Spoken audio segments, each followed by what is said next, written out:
Hey there, Josh Travers here from Rimo3, and today I'm joined by Toby Skerritt, product manager at Nerdio. Welcome, Toby. Hey, Josh, great to be here. I love Rimo3 as a product. We've had some great experiences with it in the past, so very excited to do this. Yeah, thanks. Right back at you with Nerdio. So today, Toby and I, what we'll be discussing is the latest and greatest feature releases from Nerdio.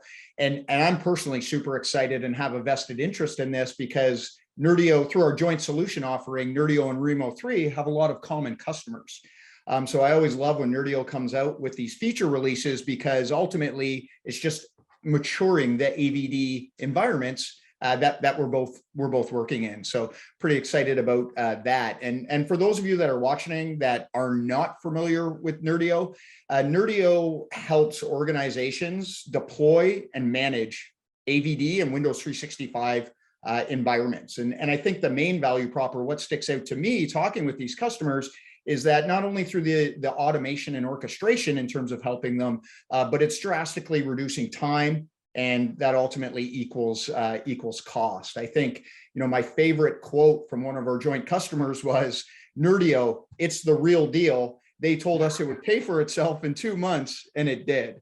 So hats off to you and the team over there, because that was pretty amazing. Thank you. And yeah, we've got a great development team, a great support team, and we're just flying at the moment. Everybody's really enthused about what we're doing. Let's go ahead and jump into the feature releases. We have 3 to cover today, so I'll go ahead and pass it over to you for agenda item number 1. So the first item I wanted to speak about is kind of a dual item.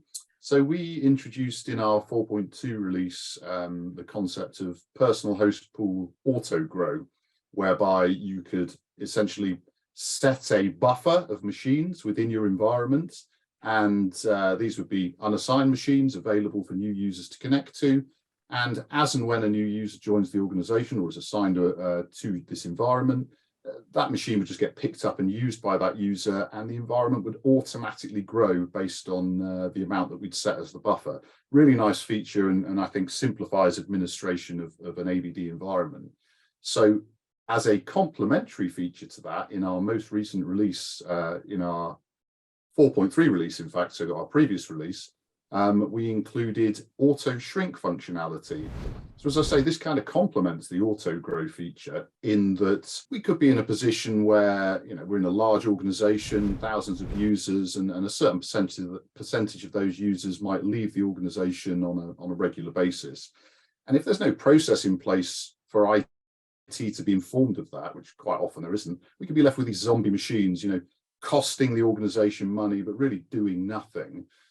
So by using this feature, we can specify an amount of time that has passed since a user's logged in.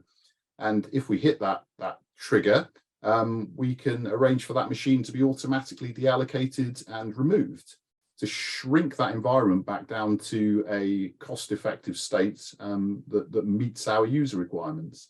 Now, by combining these 2 features, auto grow and auto shrink, we essentially get to a position where we've got this fire and forget scenario where an administrator can enable these 2 features, specify a maximum, specify a time limit for those machines if users aren't using them, and have that pool dynamically grow and shrink based on need without the need to go in there and add or remove machines. Can save a lot of time. Absolutely. Sounds very, very interesting. Sounds like it's taking a lot of the manual heavy lift out of the equation, right? And that's assuming that users are managing it to that level as well. Now, anytime I hear cost, it always gets my attention, right? And understanding that the feature's goal is to reduce the cost. Specifically, you're referring to the Azure compute and the cost associated with that? So certainly Azure costs is a big factor. That's generally the biggest cost associated with Azure Virtual Desktop is the compute resources in that environment. But there's also a time cost here as well. There's an administrative time cost whereby the administrator's having to manage that environment, go in there and remove or provision devices. And using this function can really strip a lot of that away. Absolutely. The soft cost, if you will, is commonly overlooked, right? We like to use the term liberated value, right? Free up those resources. Everyone's got a lot on their plate. So, okay, great. Well, thank you for that clarification. Sounds pretty interesting. Can't wait to drill into that a little more deeper myself. Moving along here, the next one on our list. Talk to us a little bit about the Azure Capacity Extender. Yeah, this is a really exciting one. So this is a feature that we introduced in our 4.4 release, or our most recent release, which went GA the other day. The purpose of this tool is to mitigate Azure capacity exhaustion within specific Azure regions.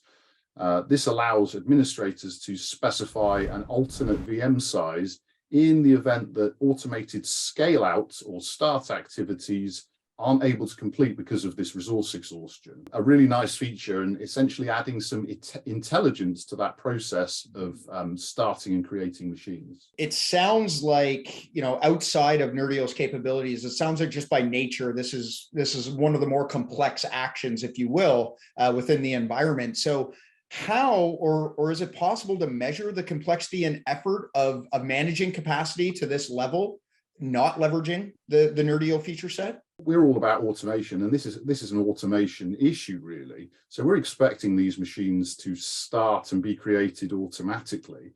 Now, if that automation fails because of a capacity exhaustion issue in a specific region, the administrator could be left in a position where people can't work. This is a all hands to the pump kind of scenario where we will end up with potentially losses for a business because these machines aren't available and users aren't able to work.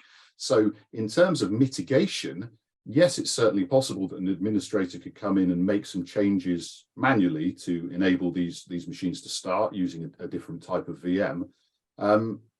But in reality, by that point, the damage is already done. These machines have not been able to start, and users have been in a difficult situation. So yes, it's possible, but we need to consider those kind of costs of business. Yeah, absolutely. No, makes perfect sense. It goes down to that time to value and the freeing up of those tasks, right? So that sounds very interesting. So the last item here on our list to discuss. Now, this one's interesting because the previous two are more focused around enhancing the automation, orchestration capabilities, et cetera. Now, this one, the global search bar, to me, sounds of a more user experience focused feature set. And I'm very curious, did this come directly from your customer base and ultimately make it into the GA release of the product? Yeah, that's a great question. And I love this feature. So again, a 4.4 feature, which has just gone GA in our most recent release.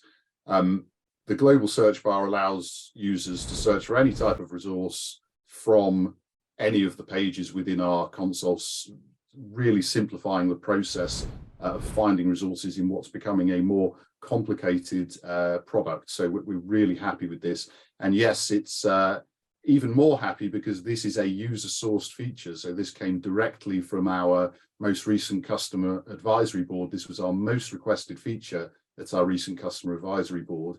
And we're really thrilled to be implementing solutions that our customers are asking for. Sure. And I think this was the end of July, perhaps August, that this was requested. So really quick turnaround on this, and I just love this feature. I think it's fantastic. Yeah, no, absolutely. I mean, just to support the pace of innovation that you guys are cranking out over there, it's always good or nice to hear, customers have a voice. And on that point, for the Nerdio customers watching, listening, how do they get their voices heard so that they can be, future considerations in the roadmap as well? Really great question. So we currently provide a feature request form, which we can hopefully provide a link to in the video. The feature requests for the Nerdio Manager for Enterprise product all come directly to me at this point, as well as a few others within the business. So they're all assessed personally. And I'm replying to all where I have the capacity. I try to do it within a day or so, but we do get quite a lot. Sure. Yeah, features are assessed and are quite often added to the backlog, and I will update individual contributors as and when those items get picked for development. So yeah, really reciprocal conversation happening with our customers at this point. And we're really glad to get those requests. Customer requests are our best source of feature development, and yeah, we love seeing them. Well, thank you for that information, and we'll be sure to post the link. And with that completes the feature set. So again, I'd like to thank you, Toby, for breaking that down for us today.